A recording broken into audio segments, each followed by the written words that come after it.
One of the questions that I've been pursuing for not just years but decades is the relationship between science and religion.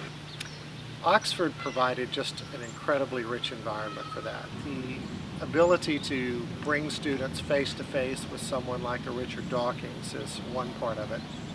I have a question for you. What is your definition of religion?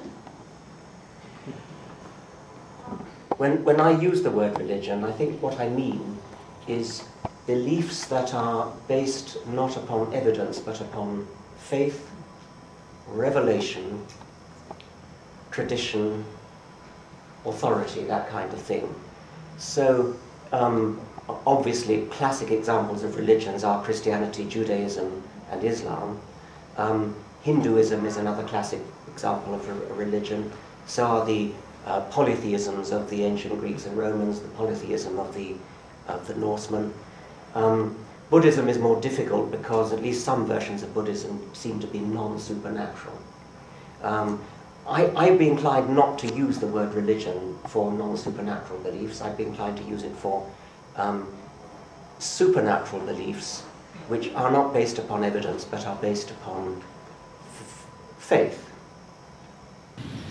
So trying to construct a program where the curriculum, as well as the site for the experience, as well as avenues for experiential trips connected to it, and that can be everything from Freud's home and museum in London to C.S. Lewis's home and C.S. Lewis's sites at Magdalen College, to sites like Stonehenge, where we can also go and raise those same questions of why Stonehenge, what motivated the individuals there, how much does that tell us about the impulse to science and scientific thinking, how much does it tell us about religion and the urge to mysticism.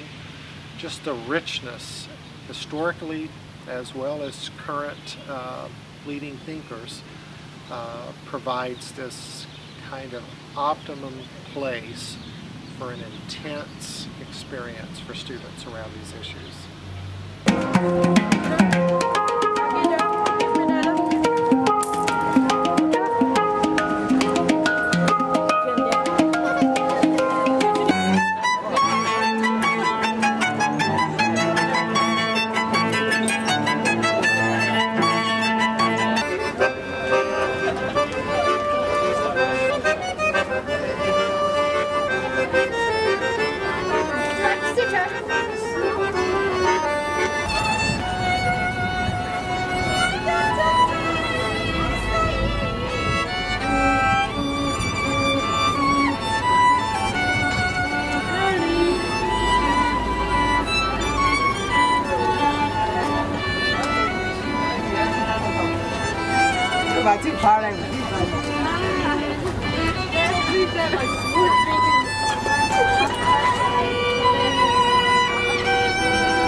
Reading the course list and the descriptions, I was really intrigued with the the topics we were going to be studying and the discussions that we were going to have.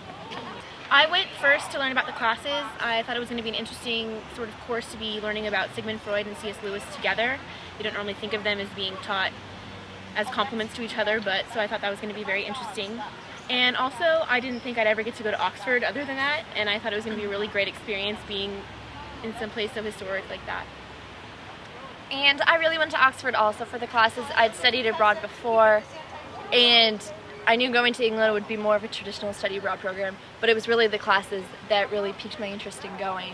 And I just really liked the science and religion class, and like going to Stonehenge and touching the rocks and wondering about why it was built. That's really what interested me in going, was the classes. The course Religion and Science, the way of which I've constructed, it's not religion and the sciences, it's religion, science, and the quest for meaning. Because for me, so much of it comes down to science has one way of searching for truth, and the empirical methods and replicability and how it is we can confirm that we know what we know. And religion comes so much more out of a tradition of belief and faith.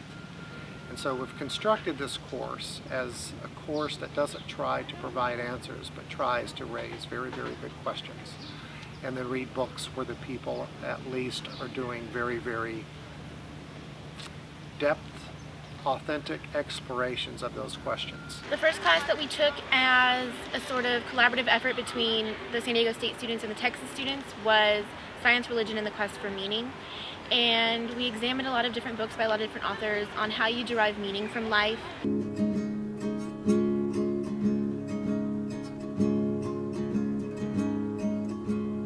I would like to live more dangerously, a more joyful, active life, 'cause all the things that are so dear to me can vanish overnight, just like the world was flat,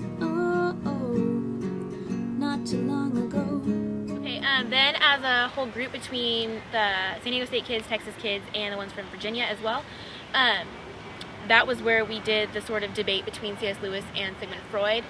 And the two other teachers sort of were representatives of the two men and sort of argued their viewpoints about the world and where they derived their meaning from. I started my professional activity as a neurologist, trying to bring relief to my neurotic patients.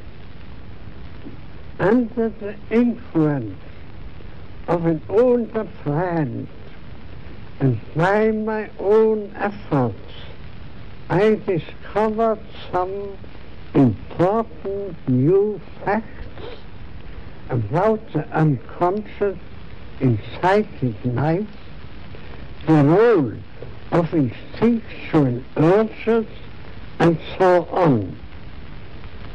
Out of these findings grew a new science, psychoanalysis, a part of psychology, and a new method of treatment of the neurosis.